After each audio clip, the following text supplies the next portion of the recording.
of things, a focus on reality, a timetable to span decisions. That's the focus of this message. And if you're watching this, you might want to prepare yourself because it's going to be a series of 5 messages. And we're going to look at the way of things. And really taking a focus on reality and giving us a timetable to make decisions. And so when they say the way of things, and I want to focus on 5 different aspects of things: the way things were, the way things are, the way things should be, and the way things could be, and also the way things will be. And so if we will ever change things, change life, we must start with accepting things. And if we want to accept things, we have to know things.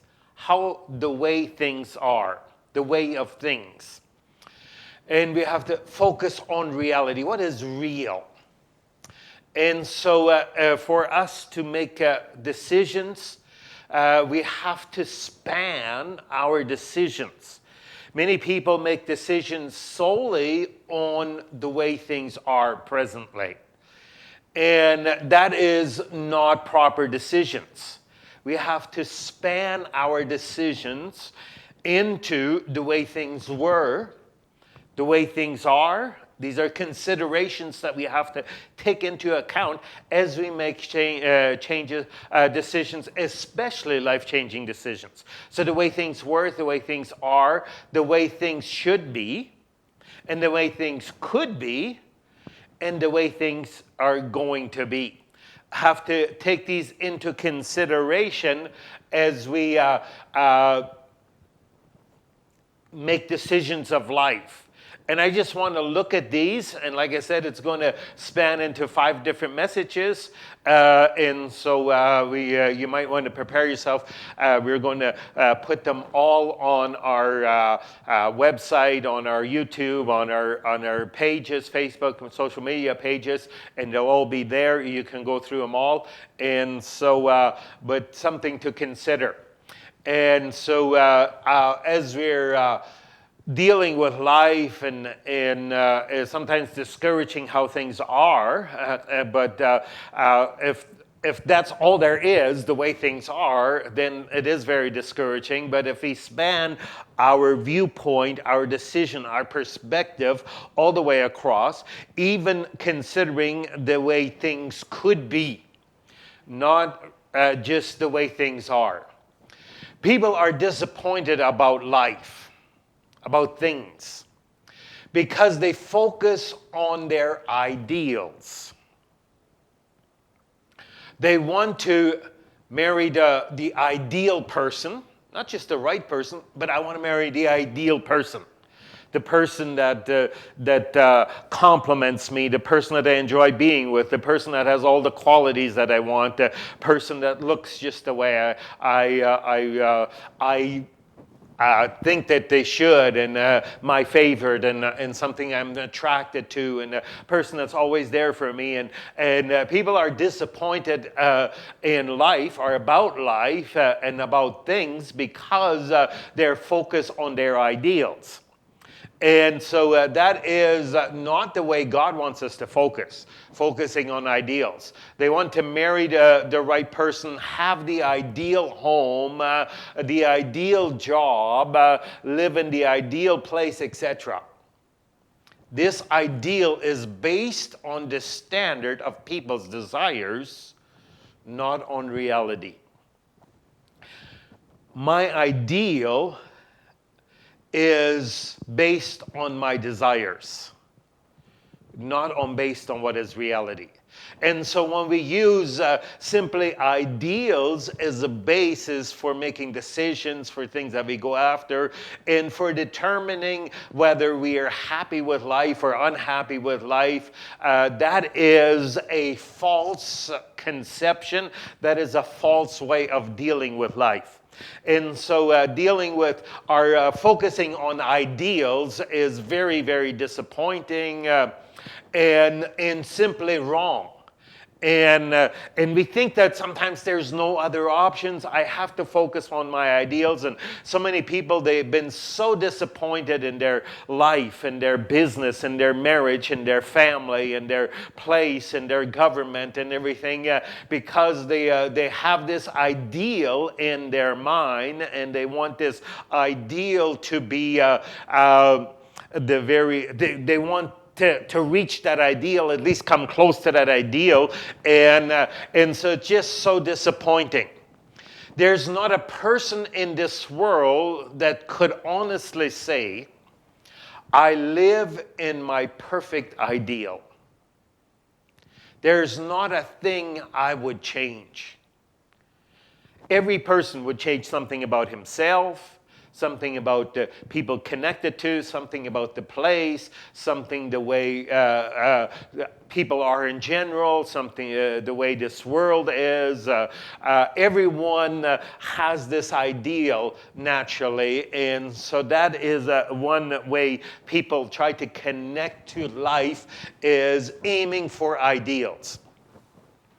Ecclesiastes 6:1 says, there is an evil that I have seen under the sun, and it lies heavy on mankind, he says. So it's Solomon says, there's an evil that I have seen under the sun across the whole world, and it's something that's very heavy on mankind. It says, a man to whom God gives wealth, possessions, and honor, so that he lacks nothing of all that he desires. And so here, God gives him everything that he desires. But remember, he's talking about an evil that he has seen. But here he explains, yet God does not give him power to enjoy them, but a stranger enjoys them. This is vanity. It is a grievous evil, he says. And so that we see that all the time and say, boy, I so want that. I desire that. I long for that. I want it. Once you have it, now not only do you have to have the ability to get it, but then you have to have the ability to enjoy it. And so many people got what they want, but don't enjoy what they want or want it. Secondly, we naturally cross the threshold into our imagination instead of into our reality. We naturally proceed into our imaginations instead of into our reality. There are two sources, two things whereby we connect to the world, whether the world we want or the world we are in or our surrounding world mentally. Two ways that we connect to the world mentally, to our surroundings mentally. One is meditation. We take these things, we see what is happening, we read, we know, and we take those things into our mind and we process them, we connect them, and we try to dig into them mentally. Meditation, going into the midst of things with our mind, seeing how it works, thinking about it, putting it together, taking it apart, putting ourselves into it, meditating on it, and so trying what is real, what is fake, what works, what doesn't work, what should I do, what is this all about, meditating, processing, digging, just going into reality with our mind. The other one is imagination. trying to escape reality and going into an imaginary world where things are where are we trying to reach a place that we desire to live in.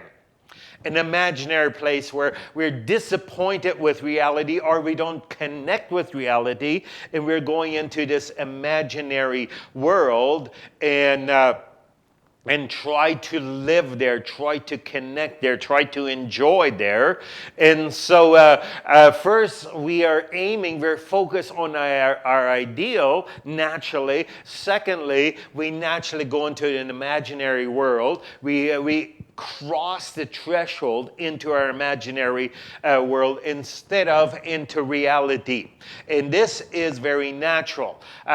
Most people in the world are at least to some extent disconnected from reality. I think all people are disconnected from reality to some extent, and it's because of our ideals and our imagination.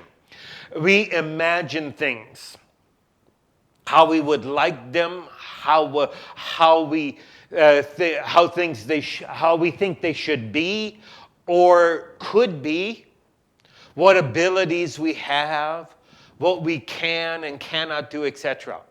We naturally live in an imaginary world expecting to experience expecting to experience in reality what we imagine. We want the experiences, the feelings, the results, the fruit. We want that to be real, but we want to live in an imaginary world. And so those are a couple of ways that we have a tendency to connect to things. And that's not working. That's destroying us. People get into trouble because they are disconnected from real things. Reality is very disappointing to them. And so they don't want to be connected to reality. Proverbs 18:11 says, "A rich man's wealth is his strong city, and like a high wall in his imagination." And so he thinks a rich man's wealth is his strong city, but it's like a wall, it's a protection, but only in his imagination. And he imagines that his riches will save him, but they won't. Acts chapter 17, verse 29, it says, "Being then God's offspring, we ought not to think that the divine being is like gold or silver or stone, an image formed by the art and imagination of man." And so we shouldn't think that God is just an imaginary being. That they had they were shaping their gods but not just physically, but shaping imaginary gods, and that can be very common for people to not have physical images, but imaginary images. They shape things in their imaginary. Ezekiel chapter number 8 speaks about that too. And in Genesis 8:21 it says, "And the Lord smelled a soothing aroma. Then the Lord said in his heart, I will never again curse the ground for man's sake, although the imagination of man's heart is evil from his youth. Nor will I again destroy every living thing as I have done." And so he says, even though the imagination of people is evil, even from young on, I'm not going to destroy the earth in this matter anymore. So he's talking about, he destroyed it because they're evil imaginations, he says. And so now he says, I won't them anymore because even though they still live in their imaginations. Why do people drink, do drugs, get into religions, try to format Christianity, lock themselves away from others? Responsibility, relationships, opportunities. Why do they lock themselves away? Why? They judge reality by their imagination. That is why. They judge reality by their imagination. Many issues have arisen simply because of this. We must always keep these 5 conditions, these 5 viewpoints, these states of being in our consideration as we make decisions instead of ideals and imaginations. The way things were, the way things are, the way things should be, the way things could be, the way things will be. We must make decisions based solely on present-day ways and conditions. If we make decisions solely on present-day ways and decisions, it's damning to the human race and to individuals. We must consider. We will get into the first one. This is the introduction. We will get into the first one. If you go to the next video, we will go into the way things were. And so consideration, meaning that there was a way things were and they're not that way anymore. But how were they? That is something we have to take into account as we make decisions. We will get into the first video and our next video into lesson number 1, message number 1, the way things were. God bless you. Thank you for listening to this message. I hope it was a blessing to you. We have a ministry called Answers, providing scripturally based answers for life's questions. If you have any question about life, about the scriptures, please send us that question and we will send you an answer. The send button is just below the video. You can just press the send button and send us a message and you will hear from us very shortly. May God bless you.